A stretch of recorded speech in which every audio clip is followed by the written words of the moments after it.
pembahasan mengenai perencanaan dan pelaksanaan dan juga pelaporan hasil penilaian mengenai perencanaan pembelajaran dan laporan hasil belajar. Nah, perencanaan pembelajaran di sini adalah proses merencanakan suatu kegiatan pembelajaran dengan menganalisis standar kompetensi, tujuan pembelajaran, dan kemampuan peserta didik untuk menentukan metode, strategi, dan media yang tepat dalam proses pembelajaran. Perencanaan pembelajaran dalam definisi lain dikatakan bahwa suatu kewajiban merupakan suatu kewajiban bagi setiap guru sebagai pedoman untuk berlangsungnya proses pembelajaran. Yang kedua adalah laporan hasil belajar. Laporan hasil belajar adalah penilaian yang digunakan untuk mengetahui hasil yang telah dipelajari oleh siswa selama satu semester dengan cara pengamatan dan dilakukan oleh pendidik pada waktu proses pembelajaran berlangsung. Selanjutnya, laporan hasil belajar siswa mencakup ranah kognitif, afektif, dan juga ranah psikomotorik.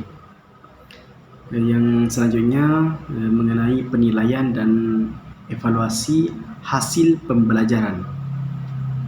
Itu perencanaan, pelaksanaan, dan pelaporan hasil.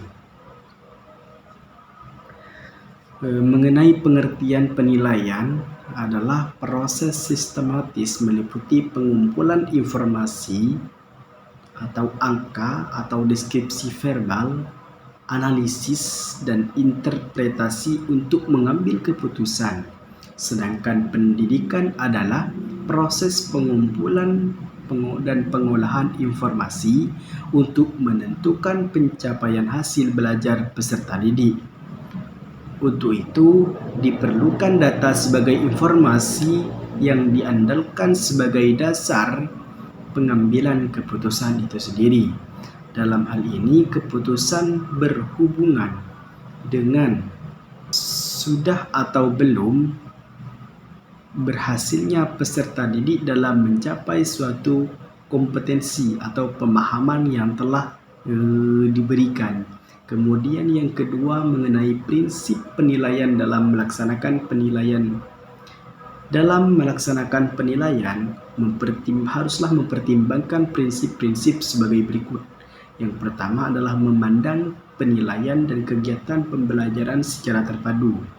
Kemudian yang selanjutnya adalah mengembangkan strategi yang mendorong dan memperkuat penilaian sebagai cermin diri. Yang ketiga adalah mempertimbangkan berbagai kebutuhan khusus peserta didik. Kemudian yang selanjutnya adalah kegunaannya. Yang tadi kan itu adalah prinsip. Yang sekarang adalah kegunaan. Yang pertama adalah memberikan umpan balik bagi peserta didik agar mengetahui kekuatan dan kelemahan dirinya dalam proses pencapaian kompetensi.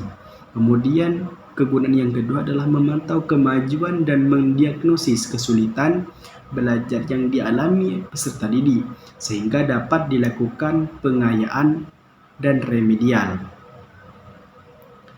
Mungkin itu saja dulu dari saya. Kurang lebihnya mohon maaf. Wassalamualaikum warahmatullahi wabarakatuh.